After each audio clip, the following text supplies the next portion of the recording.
Online classes डग। Dear student, हमने हमारी class 7 का थर्ड चैप्टर था instead of the war drum, ये कंप्लीट रीड कर लिया था। आज इस लेसन की जो एक्टिविटी है हम वो देखेंगे।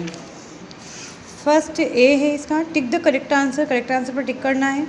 फर्स्ट क्वेश्चन है, Sanghamitra and her twin brother Mahendra had been sent to Sri Lanka too. Sanghamitra और उसका जो जुड़वा भाई था महेंद्र, उन्हें श्रीलंका भेजा गया था। इसका रीज़न क्या था? Conquer new lands for Magadh, B है help spread Buddhism, C है build a स्तूप।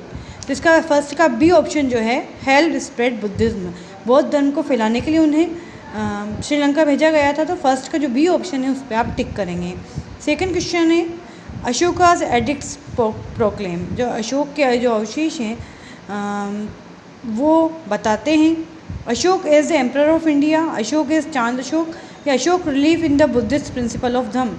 तो वो जो अशोक के जो एडिक्ट्स हैं वो बताते हैं, इसका सी ऑप्शन सही है, Ashoka's belief in the Buddhist principle of dhamma, कि अशोक का जो विश्वास है वो बौद्ध धर्म के सिद्धांतों में है।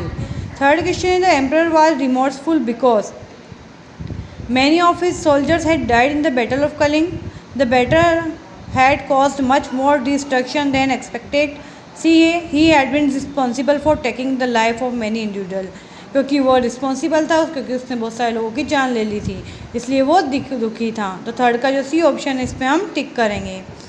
फोर्थ है, the king expected his subject to, राजा जो था उसने आशा की कि उसके जो सब्जेक्ट है वो लीड ए वेजिटेरियन लाइफ स्टाइल, वो एक शाकाहारी जीवन बिताएं। तो फोर्थ का जो ए ऑप्शन है इस पर आप टिक कर लेंगे। फर्स्ट है हर ब्रदर वाज, यहाँ फर्स्ट में आप लिखेंगे वेटिंग, फर्स्ट में आपको लिखना है वेटिंग। सेकंड है emperor Ashok was an ardent Buddhist, second में आपको लिखना है अर्डेंट। थर्ड है he became a fearless warrior, third में आपको लिखना है वॉरियर। फोर्थ में आपको लिखना है द प्रिंस, फोर्थ में लिखना है the Prince also lead small Wars in distant part of the kingdom. 5 में आपको लिखना है कलिंग वॉज प्लंडर्ड, 5th में प्लंडर्ड। 6 में ही स्वॉर, 6 में he swore to never wage another war again. 7th में Ashok dedicated the rest of his life popularizing Buddhism, 7th में आपको लिखना है पॉपुलराइजिंग। ट्रू और फॉल्स स्टेटमेंट बताने हैं। फर्स्ट है a young women was sailing to a far away island, एक यंग वुमेन थी वो आइलैंड की तरफ जा रही थी, ये सेंटेंस ट्रू है। सेकंड है she was not just any young women, वो एक केवल यंग वुमेन ही नहीं थी, कुछ और भी थी, तो ये सही बात है, इसका आंसर है ट्रू। थर्ड है emperor Ashok was an ardent Buddhist, सम्राट अशोक जो थे वो एक उत्साही बौद्ध धर्म को मानने वाले थे, थर्ड का ऑप्शन है true. Fourth in all 22 such inscriptions have been found which are collectively referred to as Ashok edict, ये स्टेटमेंट फॉल्स है क्योंकि 22 नहीं 32 इंस्क्रिप्शंस पाए गए थे, फोर्थ में आएगा फॉल्स। फिफ्थ है 46 year after his coronation Ashoka fought many wars and conquered many territories, इसका इन्होंने दिया 6 ईयर्स आफ्टर, लेकिन इसका आंसर है 8 ईयर्स आफ्टर हिज कोरोनेशन। तो फिफ्थ का जो ये स्टेटमेंट है ये फॉल्स है। अब हम इसके क्वेश्चन आंसर समझेंगे।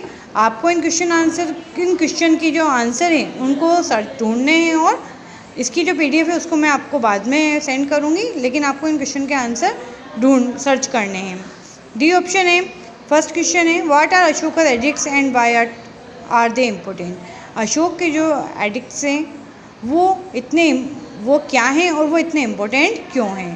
सेकंड क्वेश्चन है वाई वो Chand Ashok a well deserve nickname for Ashok, Ashok का जो निक नेम था चांद अशोक वो वेल डिज़र्व्ड क्यों हैं, इसके बारे में बताना है, उनके लायक क्यों हैं। थर्ड क्वेश्चन है describe the incident that transformed emperor Ashok, आपको घटना बतानी है जिससे कि सम्राट अशोक में परिवर्तन आया था। फोर्थ है what were the ways that emperor Ashok adapted to avoid violence altogether, वो क्या तरीके थे जिनके द्वारा सम्राट अशोक ने बताया कि वो हिंसा से किस तरीके से दूर रह सकते हैं। फिफ्थ क्वेश्चन है what a living proof of emperor Ashok change of heart, सम्राट अशोक का जो हृदय परिवर्तन हुआ उसका जीवन सबूत क्या है, ये आपका फिफ्थ क्वेश्चन, इनके आंसर आप सर्च करें। इसके बाद F वाले पर आए, यहाँ पे इडियम्स दिए हुए, मुहावरे दिए हुए हैं, उनका अर्थ बताया गया है। फर्स्ट है क्रॉस सॉर्ड्स, इसको आप बी वाले से मैच करेंगे टू फाइट और आर्ग्यू विद समवन। फर्स्ट वाले को आपको बी वाले से मैच करना है। क्रॉस सॉर्ड्स का मतलब है किसी के साथ लड़ाई करना या बहस करना। सेकंड है जंप द गम, इसको आपको मैच करना है सी से, to do something before the right time, सही समय से पूर्व ही कुछ काम करना। थर्ड है बाइट द बुलेट, इसको आप एफ वाले से करेंगे match, to face something difficult which cannot be avoided, कुछ मुश्किलों से सामना करना जिससे कि आप बच नहीं सकें।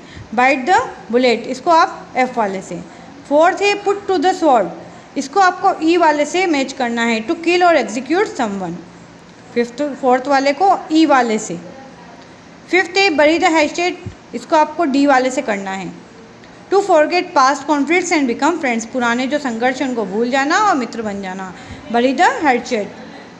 सिक्स है स्टिक टू योर गन्स, इसको आपको मैच करना है ए से। इसका अर्थ है to stand firm in the face of opposition, जो विरोधी है उसका दृढ़ता से मुकाबला करना। तो आपको ये अर्थ यहाँ पर मैच करते जाना है।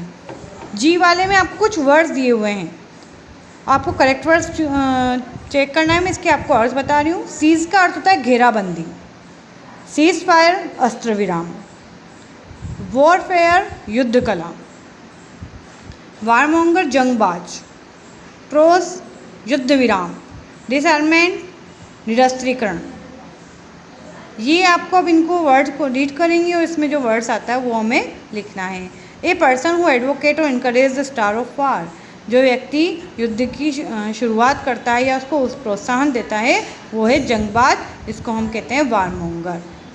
फर्स्ट में आएगा आपका वारमोंगर। सेकंड है period of time when enemies agree to stop fighting, वह समय जबकि जो दुश्मन है वो लड़ने फाइटिंग रोकने के लिए सहमत हो जाते हैं। Usually while a way is found to end the fighting permanently, या वो एक तरीका ढूंढ लेते हैं जिससे कि उनकी जो ये लड़ाई है वो परमानेंटली स्टॉप हो जाए। इसका जो वर्ड है वो है सीज फायर। सेकंड में आपको लिखना है सीज फायर अस्त्र विराम। The reduction of countries arm force A weapons, जो युद्ध या हथियार उसकी कमी करना उसको कहते हैं डिसआर्मामेंट। ये आपके यहाँ पर दिया हुआ है डिसआर्मामेंट। फोर्थ है the activity of fighting a war specially using specific weapons और मेथड, इसका वॉरफेयर। फोर्थ का है warfare. Fifth an agreement between warring countries that aims to end armed conflicts, इसका आपको जब दो देशों में सहमति हो जाती है कि वो युद्ध को रोक दे उसके लिए जो वर्ड है ट्रॉस। फिफ्थ में आएगा ट्रॉस। सिक्स है the process of capturing a city by surrounding it and stopping the supply of food to the people of city, जब किसी सिटी को घेर लिया जाता है और वहाँ पर जो फूड की सप्लाई है शहर में रोक दी जाती है उसे कहते हैं सीज, घेराबंदी। तो आपको ये बुक्स में राइट करने हैं। क्वेश्चन आंसर की आपको PDF सेंड कर दी जाएगी। Thank you.